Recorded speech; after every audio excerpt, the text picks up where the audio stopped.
Бұл өмірде ең керемет адам кім десеңіз, ол менің енем. Енеме мен сенем, айтқанына көнем, сұрағаным берем, келен десе жүгіріп келем, үндемей-ақ жеңем. Иіліп сәлем сал. Шабалақ қайда? Ал екі ауысын сіздер де салыңыздар. Жоқ, сәлем емес, ақшаны сал деймін аяққа.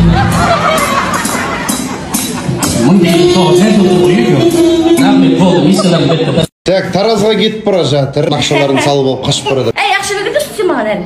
Мама? Мама? Ұялсаңызшы.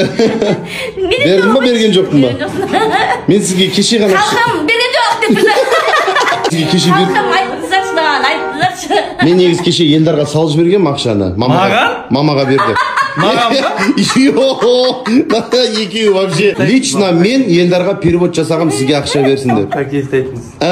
Кім берді ақшаны? Кім берді ақшаны? Ешкім берген жоқ. Елдар да берген жоқ, сен де берген жоқсың. О, берген жоқ. Ya, 170 sanat verdim ama. Жұмыс істеймін ойын деп.